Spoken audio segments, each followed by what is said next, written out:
living one day at a time, kind of what the meaning of that is, and talk a little bit about scheduling and structuring your day. Before doing that, though,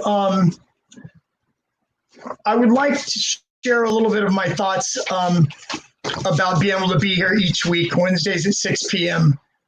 Last Thanksgiving, my brother Dave and his lovely wife, Leslie, over Thanksgiving dinner, Leslie tells me, she goes, you know what, Greg, she says, you know, there is a really big need for some of the people that I counsel and some of the people that are in our church for substance abuse recovery and substance abuse information. And so, you know, I really, really like that. It really, really got my juices flowing. So I want to share a little bit about my brother David. So my brother David has been there for me several times in my life. I'm grateful for my brother David.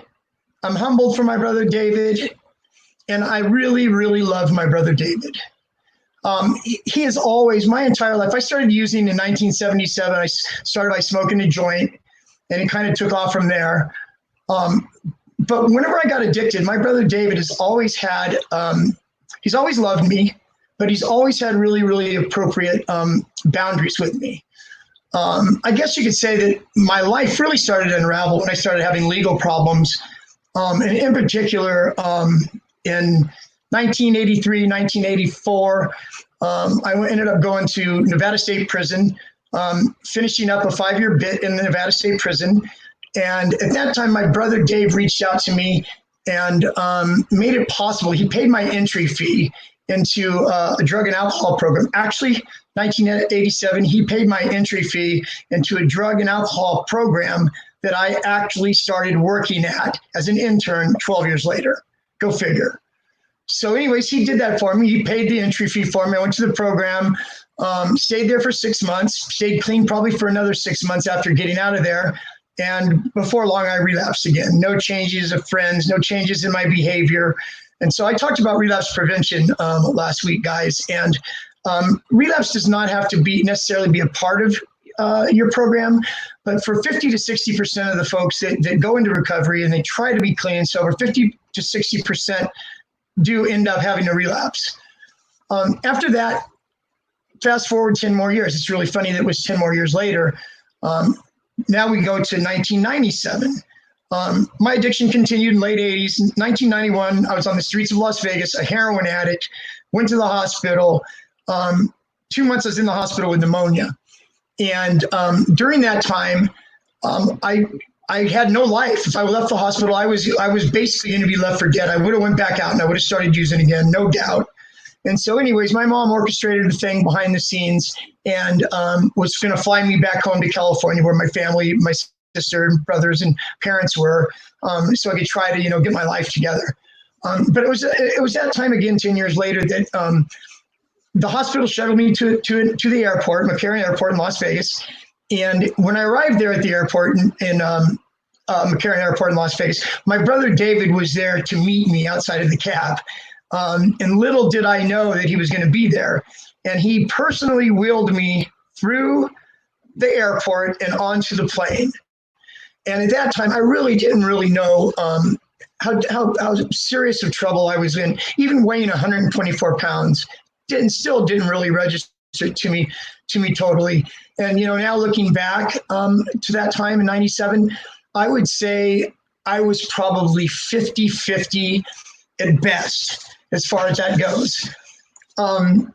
So anyways, yeah, he did that for me. And so that's why I'm here.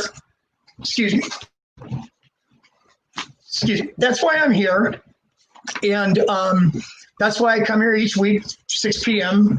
David has given me a platform that I would be able to share. So hopefully you can get something out of this. Okay, what is meant by living one day at a time? It means to focus on the present moment and not to worry about the past or not to fear the future. So you're making a commitment to live one day at a time. And so there are things that go along with that commitment. You don't just say, I want to live one day at a time and just, not use drugs or alcohol. some people call that a dry drunk. So there's commitments that you have to make when you're living your life one day at a time, that you need to take, be proactive in changing, because recovery is about changing me one day at a time. That's what recovery is, changing me one day at a time. So keeping a positive attitude, taking on a problem, one problem at a time, being good to others, to work on my mental and physical health daily. One that I really like, and I do it to this day, and I don't share it because I don't do it to share it, but I'm going to share it anyways because of the value that it has to me and the way that it makes my heart feel when I start off each day. Do one random act of kindness each day for somebody that you don't know, whether it's picking up their coffee, paying for the coffee at 7-Eleven, if it's helping an old lady across the street, putting gas in somebody's car, older lady's car, anything. Use your imagination, and it's just a selfless act is what it is. Do a selfless act. Also, so anyways, besides that, you have to live and follow a daily structured plan, something that is grounded in recovery with different tasks, different activities that you would do as far as composing your day. So this is what I'm asking. I will make available, I'll talk to my brother, I'll make available on the site here within a couple of days. I'll make sure that it's available. It's a daily hourly schedule. So what it is it has, it starts at like 5 a.m. and it goes to 9 p.m. and it's segmented in hours. You can pull one of these off the computer yourself and end up filling it in. So what I do is the night before, day before, whenever it is, I'll sit down at night and I will structure out hour by hour what I want my day to look like. So I could stay on task, so I could have structure, especially for those in recovery, especially early in recovery. A lot of people will get clean, go into the hospital to detox, get clean, go into a residential recovery program. Those programs are hospital, inpatient treatment, and even outpatient treatment in a way. But there's outpatient treatment, there's still a lot of hours that are unaccounted for.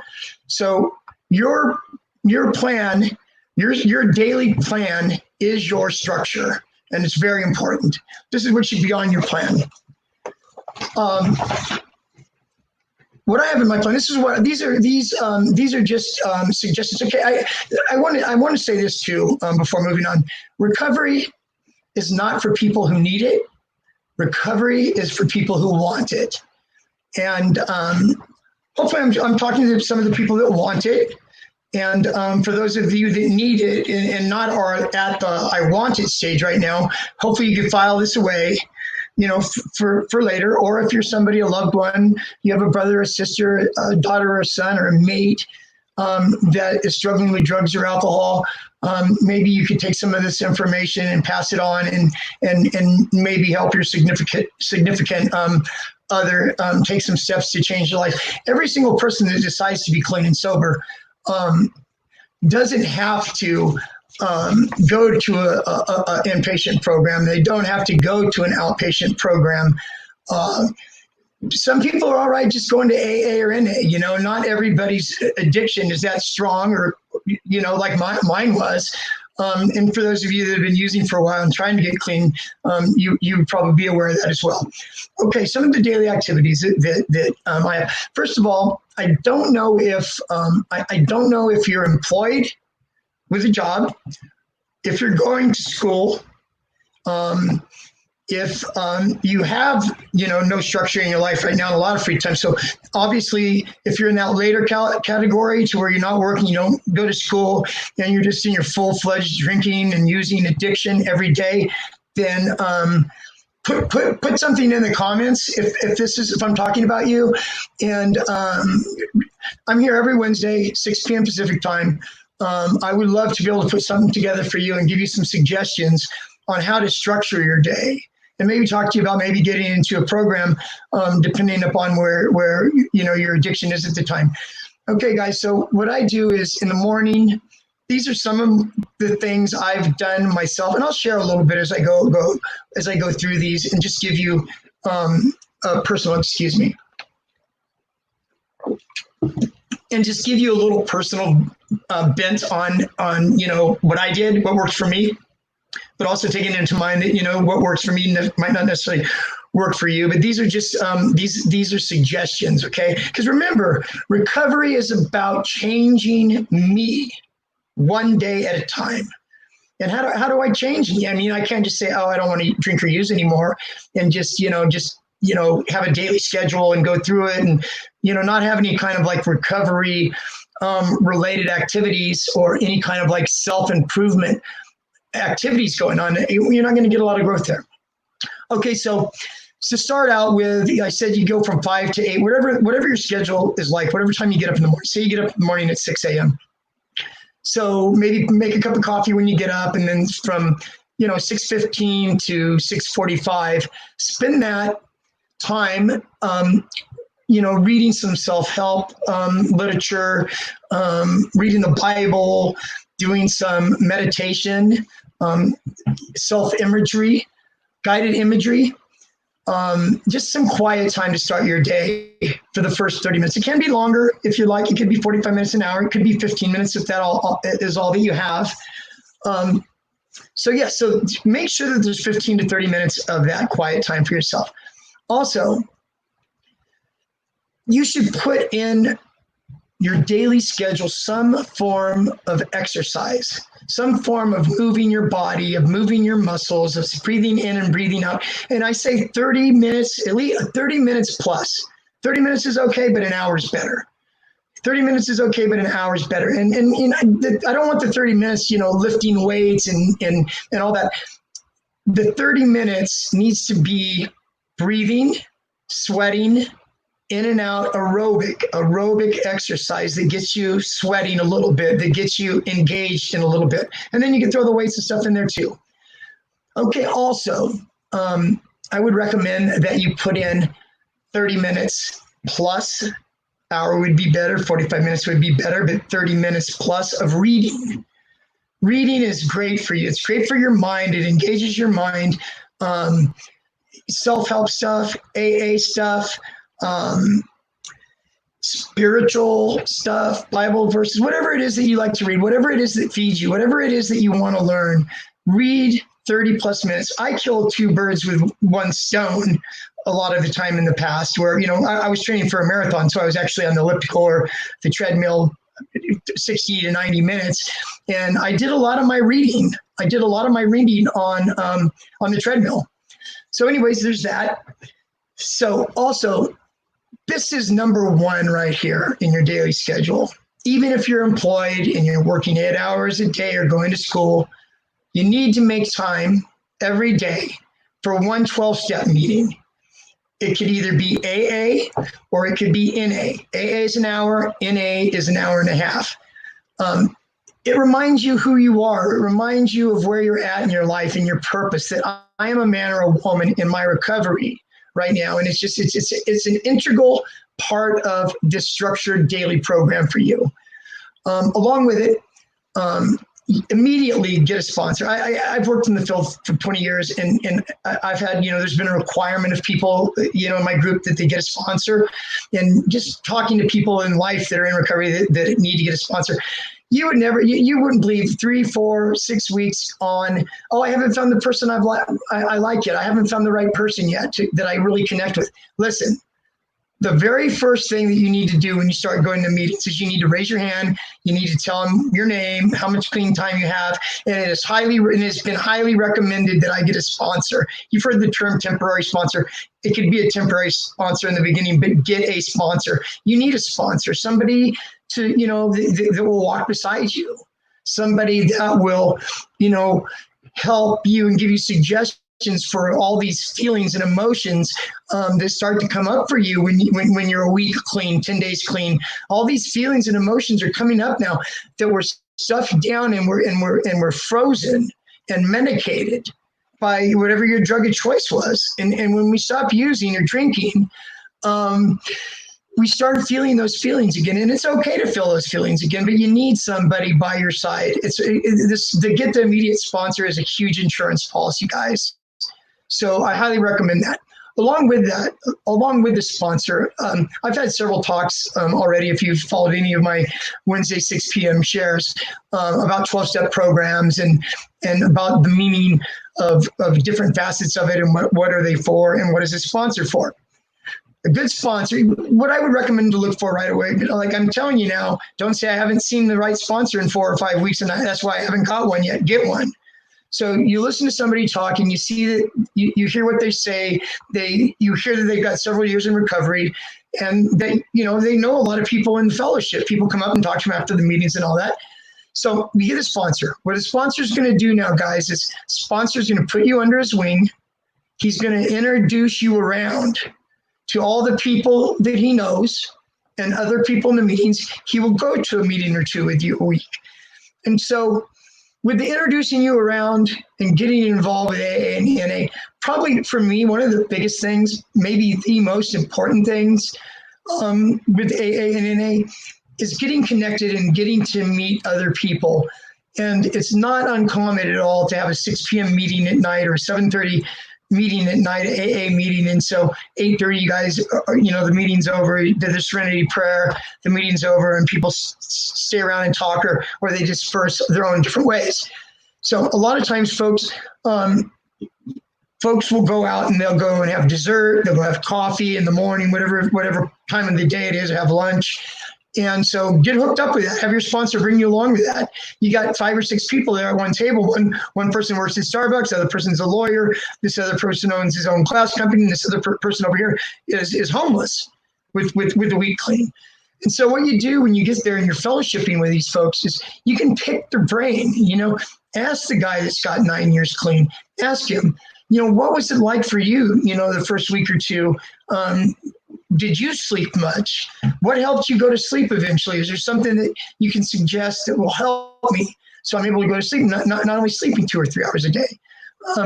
What was it like for you with the God concept? Came to believe that a power greater than ourselves could restore us to sanity. A lot of people get jammed up on this God part of 12-step program. And let me tell you, there are several different programs now. One of them, it used to be called Refuge Recovery. It's called Recovery Dharma, which has a Buddhist bent to it. We also have what's called Life Ring Recovery, which is a secular program that doesn't have the God thing in it. So there's alternatives and stuff to that, folks. So just want you guys to be able to know that. And and to know just the different, just the different varieties of meetings that are out there. Okay, guys. So with doing 30 minutes of quiet time in the morning, 30 minutes plus of exercise, 30 minutes plus of reading, and attending at least one 12-step meeting a day. With the program that I work at, it was long-term, like 18-month program, and month 8 or 9, clients would go and they'd get a job where they were actually out on the outside working, and they would come home. They lived in what we call our satellite houses, inpatient treatment.